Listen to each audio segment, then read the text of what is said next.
So last time we started talking about literary devices. Can someone remind us of the devices we mentioned or we started with? Buns Yeah? and Antanaclasis. Yeah, Antanaclasis, that's one. What else? Yes, Puns, Razan, jokes. Saleh? puns and jokes. Puns and jokes, yes. Mariam, ضايل إشي? No, Tauria. That's puns, yeah. So what did we talk, what did we say when we talked about Antanaclasis? What is it in Arabic? الجنان. There are two types of jinas or Antanaclasis, and they are Shall I? yes, Mariam. Yes. كامل وناقص. Partial and complete. Good. Okay. What's the difference between a pun and a joke? Yes, مين اللي قالت يس؟ تحسسوني انه انا شايفاكم. مين قالت يس؟ يلا عالي عشانك مقارنة. ايش الفرق بين البun والجوك؟ الجوك is supposed to be funny. البun هي اشي انه زي تعبير مجازي انه No, it's also funny. There's a Sorry. very like مريم. تأثير الكورونا. اوكي. سلامتك. غير مريم مبدئيا. لانا. تفضلي يا لانا. الجوك needs a إنه مقدمة لازم يكون للموضوع. Excellent. It's part of a narrative. It's part of a narrative that aims to get to that particular conclusion. But puns are usually inserted in a text as part of the text. So they're not the text, okay? A joke is the entire text. The entire text constitutes that joke.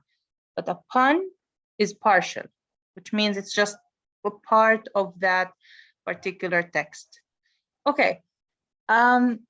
Today we're going to talk about how to translate the things we learned last time. And we're also going to talk about, I think we didn't discuss, let me just remember what we didn't discuss. Yeah, we didn't discuss rhymes, right? So we're going to discuss rhymes and strategies for their translation. Okay, so I think we already discussed the meaning of Antanaclasis, and we discussed the function of this device. In Hamlet, in like Shakespeare uses this device, and he says he finds the 3 dots to indicate ellipsis, fine of his fines, to have his fine, faithful of fine dirt. So here we notice that the same word has been used multiple times, like 5 times. And I wouldn't say each time had a different meaning, but generally they did not have either the same meaning or the same sense. Now, this is the translation of the play. I want you to look at how the word fine was differently translated. And I want you to notice that the translator here, what strategy the translator here used. He couldn't use the same word the 5 times, but what he did was that he compensated for the loss either like in the same word or in another word, and at the same time he used partial instead of complete Antanaclasis. Okay, so I think from this example we can already understand 3 possible strategies for translating Antanaclasis. Number 1, the first strategy is that you try to like repeat the same word multiple times. You replace complete Antanaclasis with partial antanaclasis and vice versa. If it is partial, you can use complete. If it's complete, you can use partial. And you can use like the device with other words inside the text, not necessarily the same word that was in the source text. And we're going to see that now. So look at here. وتحويلتي تحويلاته. And repeating وتحويلتي تحويلاته twice. استقطاعاته. And again repeating استقطاعاته. And using قطيعة. قطيعة استقطاع. See? And then المحترم بتراب محترم. Although in Arabic you don't find turab muhtaram, there is no turab muhtaram, but he used it this way because now he had to make a choice, right? And the decision or the choice he made here was to maintain the device, to keep the device, even if at the expense of the meaning of the text. Again, he chose to keep the device at the expense of the target meaning or the meaning in general, the source meaning. Now, do we agree with this translation or not, and why? Do we agree with this translation? Yes or no, and why? And do you think if we spare ourselves more time, we would be able to translate it differently in a way to maintain the source style and at the same time maintain the meaning flow or the flow of the meaning? Yeah, what do you think?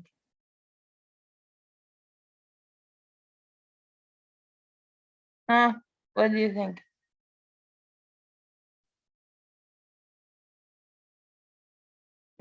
Yes, Mariam. Yeah, I feel like the translation is complex somehow because I feel like there's a flow in the source text, but there's no flow in the target one. And you know, like I have to look for the meaning in the target text rather than the source text because there's like a complexity in the style and in the choice words choice. And you know why? Because the word fine is very, very common. It's a very common word in Arabic. But قطيعة, استقطاع, تراب محترم, تحويلة, تحويلات, these words aren't as common as fine in Arabic. So you feel that there is something abrupt in this translation. Yeah, he did maintain the style. Yeah, he did keep the Antanaclasis in the target text.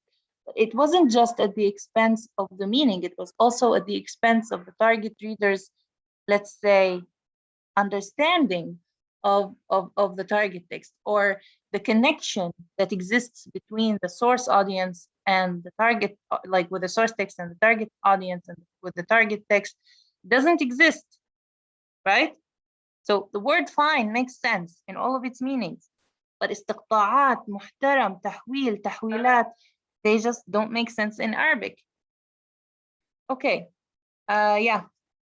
Any other ideas before we move to the following slide? No? Okay. So are there strategies? The strategies, we already know them. But now we're going to discuss the choices we have as translators. Now we're going to have the choices we have as translators. Number one, you might find equivalent matches.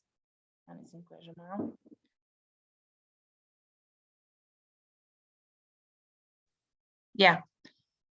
So, like I said, the strategies are the same, but now we need to discuss which choice should we make, which strategy should we choose. So the first thing is that you might find equivalent matches using literal translation, which means it might be possible to have literal translation and at the same time achieve antanaclasis. Although this is very rare, It's rare. You wouldn't usually find the same word having all the meanings in Arabic and at the same time having all the meanings in English. I'll give you an example.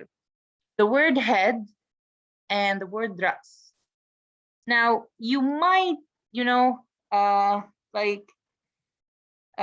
we have yar'as, ras, ra'is, right? In English, head can be the actual head, can be a boss, a manager, a director. So you might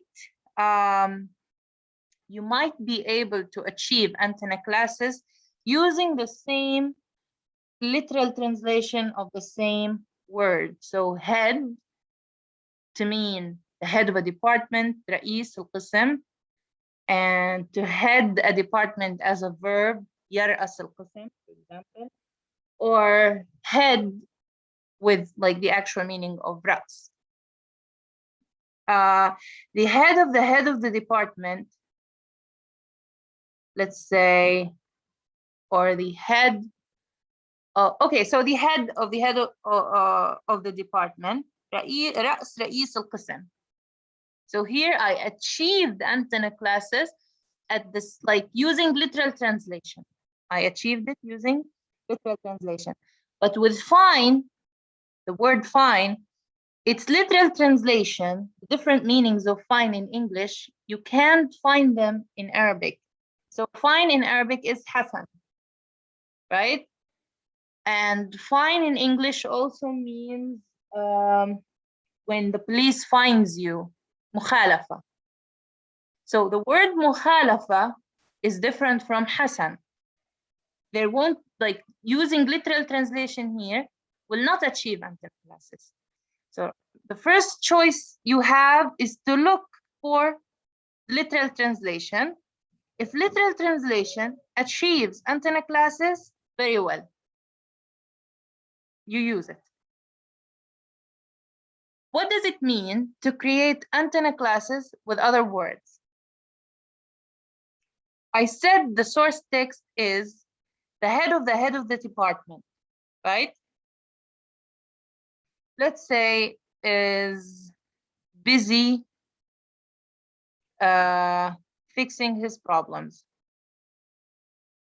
Okay.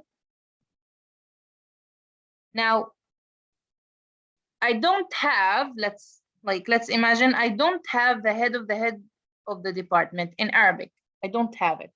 ما عنديش رئيس يرأس بالعربي تظبط مع head to head.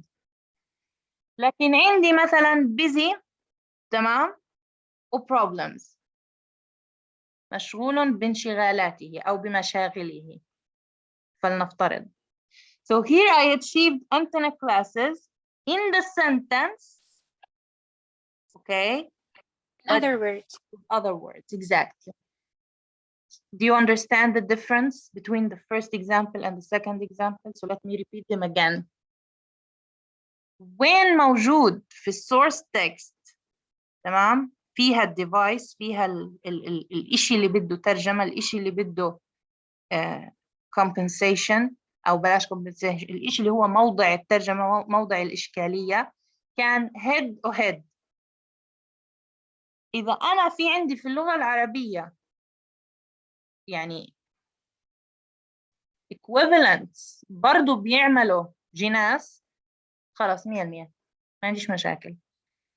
إذا ما قدرتش أحققها في هدول الكلمتين اللي هم هو في النص الأصلي عامل بينهم جناس، بقدر أحققهم في الجملة ككل لكن بكلمات تانية. تمام؟ يعني بدور في الجملة وين في باللغة العربية ممكن أحقق الجناس حتى لو مش في الكلمتين اللي هو عامل لي فيهم جناس في النص الأصلي. هيك بحافظ على الديفايس في نفس الوقت بحافظ على المينينج. choose meaning over structure. خلص ترجمه وحط المفهوم من غير ما تطلع على في جناس ما فيش جناس، في fun ما فيش fun. You choose meaning over structure. Okay?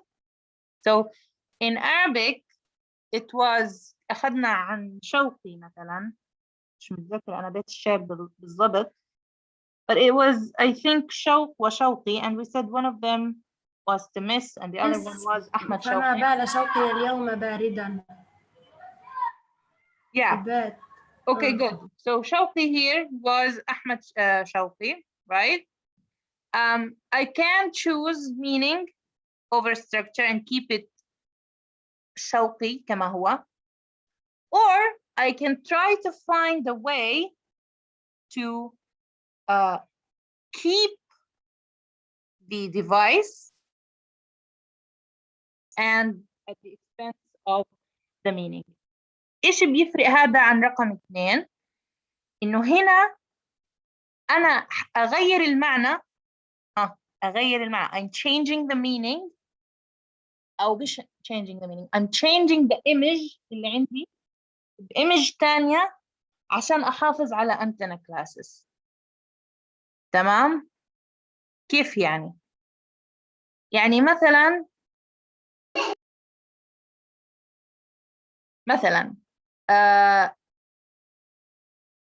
the head of the department was busy worrying about life مثلا. تمام؟ الآن بروح إيش لما أترجمها؟ ما بجيب سيرة رئيس ولا رأس ولا حاجة. بروح بستخدم مفردات تانيين بينهم علاقة اللي هي علاقة الجناس أو أي حاجة تانية أو التورية وبستخدمها اللي هو بعمل استبدال تام زي cultural substitution. I substitute the entire device with a different device or the entire word with a different word just to keep, sorry, not the device. I substitute the word itself, the meaning, with something else to maintain the structure. And we're going to have examples, inshallah, in our practical class next time. تمام؟ مبدئيا واضحين الأربعة وإيش الفرق بينهم؟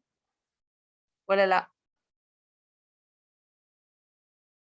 هو حيوضح أكثر إن شاء الله في المحاضرة القادمة، بس إذا في إشي هنا مش واضح احكوا لي. واضح؟ واضح. بس هلقتها ما بيصير عنا loss of translation if we deny the two words which have Antanaclasis. It's a choice you make. Are you, as a translator, ready to make that loss? Are you ready to give up those words? Are they so important to your text that you can't leave them? Or is the device more important for this text than the meaning itself? تمام? Yes. Yeah. What is the difference between the last ones? التنتين اللي تحت. تمام. When you choose meaning over structure, you do literal translation. إيش يعني you do literal translation؟ يعني سواء عندك يعني مثلا بدل ما تقولي رئيس القسم بتقولي المدير. رحتي إيش عملتي؟ خلص أعطيتي المعنى من غير ما تحاولي إنك تلاقي هذا device بالsource بالtarget text. تمام? So you just literally translate the device or the meaning without taking into consideration the pun, the joke, the Antanaclasis, the image, or whatever the device that is used is. تمام? Structure over meaning, you ignore the meaning. You ignore what is meant in the source text literally, and you try to achieve the structure using other words, other images, other meanings. And not meanings, but other images. يعني على سبيل المثال, when we said as wise as a noun, and we said حكيم كسليمان. Here, we chose the structure over the meaning. بالأول كان السيميلي بينه وبين حيوان طائر، لكن أنا لما حولته صار بين وبين إنسان. ليش؟ عشان cultural reasons. بس هداك له علاقة في الكلتشر أكثر. تمام؟ لكن لما نحكي عن images تانية اللي هي الايمجز العادية، إنه مثلا أنا عندي في النص الأصلي بيشرح كيف الايموشنز of rage اللي عندها كانت مثلا زي الأمواج. تمام؟ لكن أنا في التارجت تكست كلمة ويف، هذا لما نحكي عن الرايم إن شاء الله بيضح. كلمة ويف ما فيش عليها كلمة تانية بتيجي، مش هقدر أعمل مثلا جناس، مش هقدر أحقق الإيمج. فالآن أنا لما ترجمت غيرت الإيمج تبعت الأمواج وحولتها لإيمج عن رياح مثلا. إيش العلاقة بين الرياح والأمواج؟ التنين يدلوا على العصبية، التنين يدلوا على الأنجر. لكن أنا اخترت الستركتشر، اخترت إني أحقق that particular device over the image or the meaning of the image that was intentionally found in the source text. تمام؟ واضح؟ وضحت يا إيمان؟ Yes. Okay. Jokes. Can someone read the first line that's between two converted commas? Arij. The translation of a humor or the humor of translation. Can someone tell me what this means?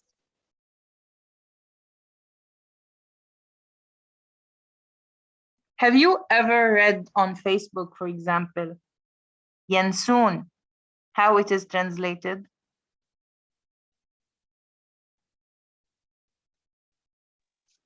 They forget. Yeah, so that's the أو humor. مشروب اليانسون. Hmm? المشروب اليانسون يعني نغلي ونشرب. هو اليانسون، المشروب اليانسون نحن بنحكي عنه. فكيف الهيومر of translation إنه they translated it to they forget, they took it literally. Okay? Now, there's a difference between humor of translation and translation of humor. When we talk about translation of humor, we're talking about the translation of jokes or funny stories. But the humor of translation, this is when translators do the literal translation and miss up the meaning like that. Okay? And I think there are a lot of like posts on Facebook that make fun of this particular aspect of language or translation in general. Now, the thing that makes jokes different from, let's say, puns or let's say Antanaclasis is that a joke is meant to be funny. Now, when you translate a pun, sometimes a pun is intended to be funny, but it's not always like that. Sometimes it's intended to make fun of someone, to ridicule someone else. It's made like a secret code. Sometimes it's there to indicate or to allude to something else in earlier parts of the story or the novel. But a joke is meant to make a person laugh. That's it. Now, if you literally translated, it's gonna be a big problem because who's like, what if it doesn't make sense as a joke to the target reader? That's why sometimes, like when you watch stand-up comedy, if you've ever watched any English stand-up comedies, it's so hard to translate a joke. Why? Because jokes are first connected to language, they're connected to culture, they're connected to certain connotations that a certain community understands, a certain people relates to. So you don't always manage to translate those jokes. If you relate this to the translation of culture, when we said that if you write نكت جحا or قصص جحا, no one from the English culture is going to have that connection. No one's going to understand the comedy behind the jokes or stories of Juha. Now, similarly, if you're going to translate a joke literally, you're going to ruin it. It's like someone tells you a joke and you don't get it, so they start explaining it to you. It's even worse because not only do you feel like you didn't get the joke, but you also feel stupid because they had to explain it to you, right? So are you going to make your reader laugh, or are you going to make your reader feel like they're stupid? There's a very fine line between the two. So what can I do? What I just said is number 2, translate literally and explain the joke, but you're doing this at the expense of making your reader feel stupid. So you might not want to do that. Make the reader laugh using other textual elements, which means use the text itself. This needs a lot of creativity, I know, and it needs a lot of thinking. That's why it takes a lot of a translator's energy too. But basically, you need to look through your text and read through it multiple times to try to make a joke out of what you have, out of like the storyline you have, or the words you have, or the characters you have. So whatever thing that you can find in the text that can make people laugh, use it. But we're doing this at the expense of the original joke.